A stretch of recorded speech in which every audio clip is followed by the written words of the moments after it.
Yung tungkol kay ano, ex-DPWH, Ex-Yusek Cabral, yes. Ay, nako. Magkano nung nakaraan kay Missing Bride? Nahiwalaan ko na yun. Nasabi ko na nabuhay pa siya. So, yun. At paulit-ulit yun. Ito hindi nabuhay. Yes. So, mas, ano na po to, bababa ko. Okay. So, kasi, yung kay Missing Bride, it's a very, very easy case. At, yun naman yung napakadali lang talaga. Wala naman, nasabi ko na ho yun. Kung ano yung nasabi ko, yun na yun. Pero, ito naman po is, para, kasi kahit sino kaya namang, hulaan talaga yun. Napakasisiw lang nun. But, ito po ay real matters na. Para maipakita ko sa inyo na si Jessie Flores Witchcraft ay kakaiba pa din dahil sa mga real matters, life and death situation, ay doon ho yung antas ng level ng aking kapangyarihan. Babaan ko ba? Okay. So ito po, you are in a treat. You are in for a treat. Because I'm gonna answer the question using my powers. What happened to si Cabral Yusek? Kung siya ba ay na-aksidente, pinatay, or pinatahimik. Which is, isa lang yun. So, kung sasabihin ko lang na nakahiga ako sa motor na to, ay walang thrill. So, ngayon, bibigyan ko kayo ng thrill na unexpected na gagawin ko, pero inspired sa ibang events. Like, let's just say, kasi pagkamatay niya, weird eh. But I'm gonna take you to the next level. I'm gonna take you to the next level because I'm gonna do it in a Stranger Things. Come with me inside. So, bago po simulan to, ito po, ako po si Jessie Flores Witchcraft. Isa po akong kilalang hindi hamak na mahinang manghula. Ayan. Mahina lang po ako. Pero gagawin ko po yung best ko. Kasi, mahina lang po ako. At mahina lang yung followers ko, kaya hindi ako sikat. Pero sana irespeto nyo pa rin yung aking, yung aking sasabihin. It's not about that. Sa pamilya po ni Cabral, my deepest sympathies and condolences for the loss of your loved one. Okay po. So, ito pong gagawin ko ay para po mabigyan kayo ng liwanag or kasagutan. So, napakalungkot na Pasko ito. Siguro, sa iba, ay we are not to condemn people na yung mga ganung bagay. Pero ito nga. I'm gonna do this. First time kong gagawin to. So, fresh pa lang yung katawan niya. Pwede ko pang pasukin. So, ito po yung, case niya. Yan. Ito yung scene. Yan. The events ng recovery ng katawan niya. So, I'm gonna do this na.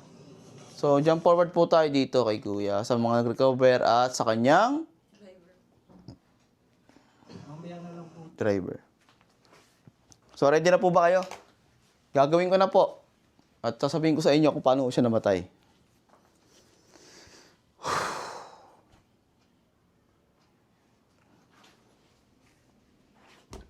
At the event, ang kwento ng driver ay hinatid daw niya. So, gonna do this now. Come here, my friend.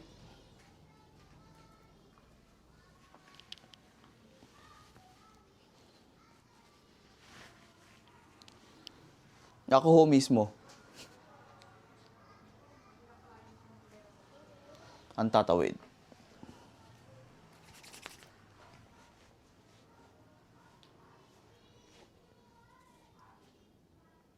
Hawak niya ang manibela.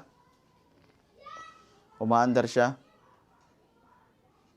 Actually, hindi nga talaga driver na yung driver na kasama niya dahil the whole time, she was the one driving. Okay, so makikita nyo, nandito ako ngayon sa scene kung nasaan si Madam Yusek. DHWD, secretary. Sinabi niya sa driver niya, Or parang sabihin na natin bodyguard kasi at the whole time, she was the one driving eh. She can drive. So, bodyguard niya kumari yun. Ay, pumasok sa kotse. Bumaba yung si driver, which is siya ang witness dito. They were talking about some files, documents. Hindi sila nag-uusap about sa revealing. Revealing ng, ano ba, ilalaglag na ba natin yung mga to? Or gagawin mo yung voluntarily? Ganun. They were, basically, they're not fighting. They're just, meron lang silang konting pinag-uusapan. They stop. Hawak yung cellphone niya, nilapag niya. Tapos may tumatawag, binabaw niya ulit habang may kasama siya, nakausap niya. Nag-uusap sila. And then something happened to her.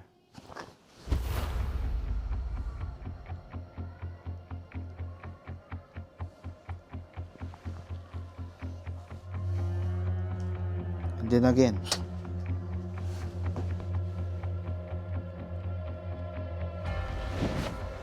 Oops, wait lang po. So ito sa mga malilito po, okay po, ipapaliwanag ko lang sa inyo. So, nung nirelease nila yung balita kay Madam Sek, sinabi nila na na-recover yung katawan lang. Katawan lang daw niya yung na-recover. So, nung ginawa ko to, itong papakita ko sa inyo, panoorin nyo muna. Okay. So, yun lang. This could be a lot sa mga, baka sabihin kasi nila, gagawa lang ako mali yung nahulaan mo, mali yung mo kasi hindi naman siya, kasi parang pinapakita mo kasi, parang nandun siya sa nandun siya sa sakyan or what. Pero ito lang po sasabihin ko sa inyo. Ano man po yung mapanood nyo sa video ko na to, is yun po yung nasense ko at hindi ko po yun babaguhin. Ang katanungan lang siguro ng iba, where's the car? Bakit sabi mo sa kotse siya bakit wala sila na recover na car? Okay, unang sa lahat sa mga nagdududa na from the beginning pa lang sa mga naniniwala may power play dito yes. Apo. Doon pa lang sa Cannon Road mismo, alam nyo na yung lugar na yun, di ba napakadilim doon. Tapos doon na lang mahahanap yung katawan niya ng parang alam nila, di ba? So, yun lang yung yun lang yung sasabihin ko sa inyo. Na ano man, siya po ay patay na nang siya po ay inihulog doon. Yung pinasok ko yung timeline, reenactment ko yung nangyari sa kanya, she was blown and hit. Doon na siya in-strike sa loob ng sasakyan. Kung ano mang sasakyan yun. Yun po yung nakita ko. Na habang nandun po kasi ako sa katawan niya nun So habang nahuhulog siya, naramdam ko, the car was getting away. Para lang malinaw sa iba. Okay? So yun. Yun po yung nasense ko at yun po yung aking paninindigan. Kung napanood nyo po malinaw na pagkakasabi ko doon siya mismo sa sasakyan na kasama siyang gumuho sa sasakyan. No, she died that moment na may nag-struck sa kanya. May foul play po dito. Napakadali po ng cover up. Napakasimpleng cover up lang yan. Napakadaling dalhin. Yung iba nga sinasabi, nagpakamatay daw kuno tapos change identity na. Gusto pa nilang makita yung katawan niya. 'Di ba? Mas ano naman yung sa inyo. Okay, so ito marami na po kasi ako na-solve kaya hindi na po ako magdududa sa sarili ko. Tsaka ang malaking tanong nga doon ay paano siya napunta doon? Bakit siya nandun? 'Di ba? At bakit katawan lang yung nakita niya? Yun yung malaking katanungan doon. So, yes. Common sense, so may foul play po yan. Hindi yung basta mahuhulog lang. Ayun na, I can deeply sense na itong taong to ay takot sa mga malalayong lugar, madidilim at matataas. When I look at the picture of Comsec, yun yung pinakaayaw niya. Madilim. Ayaw niya ng mga madilim at ayaw niya ng mga matataas. So, ba't siya nandun? Diba? Tumalon lang. O mas greater pa yung aking na-sense na yun talaga yung totoo. Where is the fucking car na she was with? So, yun lang.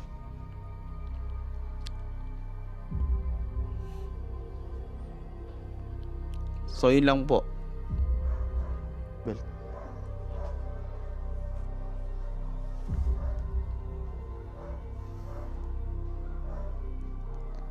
that's about it.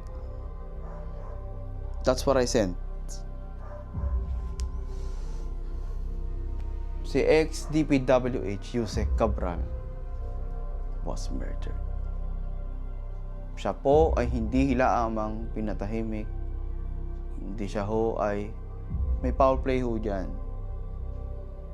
May foul play po dyan.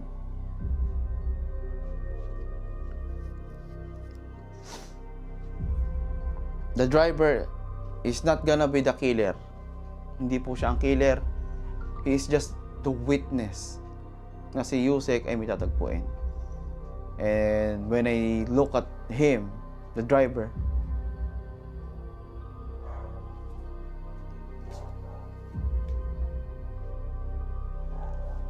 he is clearly lying about who is this person. Alam niya kung ano ang itsura nung ano na yon. Nung hindi siya bastang pinababa. Actually, ipagpalagay natin, oo, sige, binaba siya ni Yuse kasi may tatagpuin nga, di ba? And then she dies after that. He was, siya ay binuhay. He was left alone and let to live for a reason. May reason po kung bakit siya ay hindi nila sinama dun sa na yun, execution na yun. This is a foul play po ito. Meron hong may pakala doon sa pagkamatay ni Yusek. I cannot say or in good faith na sabihin ko na okay lang yun na namatay yan kasi palag-control naman eh. We can handle things better. There's still justice. Pero it's just sad. Kaya tayo guys, from the start, tayo ho hanggat maaari, ano man ang katayuan ng buhay natin, huwag ho tayong gagawa ng masama dahil may kabayaran ho yan. We can pay it with our life. God and the devil exist. So sa mga lahat ng gagawin natin, huwag natin silang tanggalin sa equation ng buhay natin. So nakakalungkot lang na yan yung sinapit niya ng last times niya. My God. Kasi nung mga huling oras ni Secretary, ang gusto sana niya sa bakasyon na gagawin nila ng pamilya niya ay para sa mga anak niya. Babawi siya sa mga anak niya na napabayaan niya. Mga anak na hindi niya nabigyan ng attention while she was working. Tapos nangyari pa itong mga ganito ng mga flood control issue. Ayun. In power or not empowerment siya, dami siya dun kasi DPWH is nasa range ng hit hit issue topic yan eh. So yes, and it will go deep. Kaya nga sabi ko sa inyo, 'di ba? Ang tagal ko lang sinasabi sa inyo na marami para kayong malalaman na mas nakakatakot. Eto na 'yun, isa na 'yun. Feedback ko na rin sa sarili ko 'to. Kasi yung mga sinasabi ko sa inyo dito sa Facebook o sa internet 'to, hindi ito para magpasikat at magpa-fame lang. Hindi po ito para humakot lang ng followers. Ang tunay pong tulong na ginagawa ko, tulong talaga. When it matters.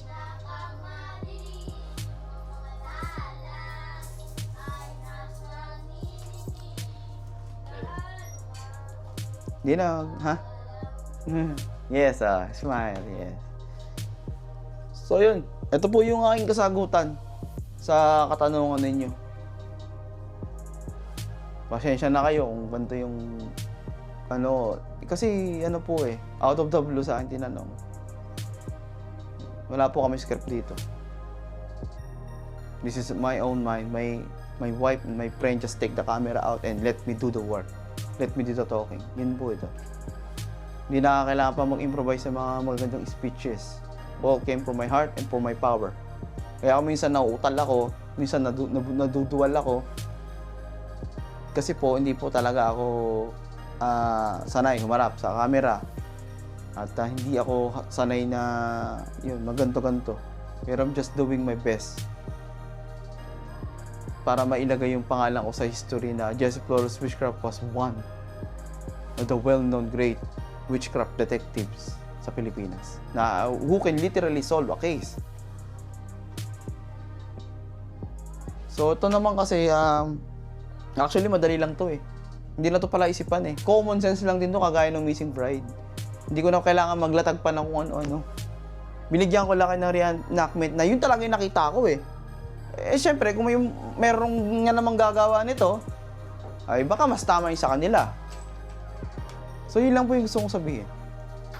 And my final verdict is she was killed. She was killed in cold blood. At kung sino man ang gumawa nito, akala ko ba, witchcraft ka, magaling ka mong detective, bakit di mo pangalanan? No, sino ano? Not so easy. I'm not gonna endanger my life for that. Use my head. Ito lang naman yung katanungan eh, kung anong kinamatay niya. Does she deserve it? No. Punishment, justice punishment, maybe, yes. Or is she involved sa mga issue? Hindi ako magiging plastic doon. Totoo po siya. Totoo po yun na, ngayon, galing talaga sa akin yun na yeah, she was involved with some kind of ano. Pero hindi lang siya involved, syempre. Pero bakit siya lang? So yun, kaya mas blessing in disguise na po na nakulong ang Diskaya. Blessing in disguise niyo. Dapat noon pa sila nagpakulong. At noon pa na nila pinangalan at sinabi nilang nang hindi na nagkaroon ng mga investigasyon na mas malalalim. O yan tuloy. O, nangyari. Pinatay yan, pinatahimik yan. Common sense na lang ho yan. Iwan mo driver mo. Iwan mo driver mo. Sa alis kami magtatagpuin kang iba. Kung may mangyayaring masama sa'yo. Kasi, tignan nyo, common sense lang din ha. Kung alam mong buhay kang darat, kung alam mong hindi maganda yung pag-uusapan ninyo o hindi ka tiwa-tiwala yung pag-usapan nyo, or makakausap mo, hindi ka mo iiwan yung sarili mo sa ibang tao na mag-isa ka lang. Why would you leave your driver bodyguard behind? Diba? Mali nga naman niya. Kasi na-sense ko, trustworthy naman niya yung tagpo niya eh. Pero I sense one people who did it. One person lang po yung nakatagpo niya. He did it. Wala silang convoy nun. Nakisakay lang sa sakyan niya yun. Hindi yan parang binangga lang siya habang nag-drive. No. Nakausap po talaga niya yun, tao. Nakausap niya talaga yung tao. Sumakay yung sasakyan niya. Tapos, doon siya ginaruti sa loob ng sakyan 2 beses sa ulo. Ang unconscious na siya, dinrive yung kotse, sinet sa rear, sa driving mode. Diniretso sa the end. Look like an accident, which is ang bobo nila na gumawa ng ganyang krimen. Kaya nga pabuyan eh. May mga fingerprints na makikita doon. Nasasolve nila tong kaso na to? Nasabi ko na yung part ko. This is my own version. Ano kaya masasabi ng mga talagang professional? Kung may foul play ba? The fact, common sense lang din yan. The fact na witchcraft gamit ko, covers ko. Pero lagyan ko nila din ng konting common sense para makasabay yung ibang tao. The fact na nilagyan na nila ng pabuya yun. Okay. Yung factory pa lang na nilagyan nila ng pabuya yun, dun pa lang eh. Alam na nilang something wrong. Ba't silang lalagyan ng pabuya sa by accident lang? Kung maruled na yun ng by accident lang, di ba? May accident yan kasi lasing. Wala, dun. Pero yung pabuya sila na kung anong kalalabasan nun, alam na. Matakot kayo sa pabuya na yun. Baka kasi sa pag-iimbestigan ninyo, kaya na rin yung madali. So, yes. Game of Death sa Pilipinas. Meron pang mga ulit na ganyan. At, ayun. So, yun po yung aking version at yun yung nakita ko. This is just a Flawless Witchcraft. Again, sa pamilya ni Madam. Kung mapapanood ninyo to, hindi ko pinaglalaroan or hindi ko ginagamit sa kasikatan or kung ano mga content lang ang pagkamatay na. Which is, ginamitan ko po ng totoong kapangyarihan ko at pinaliwanag ko kung nangyari sa kanya. Sorry for the loss of your mother and sister yan. O daughter. Ayun po. Maraming salamat po. I'm just Flawless Witchcraft.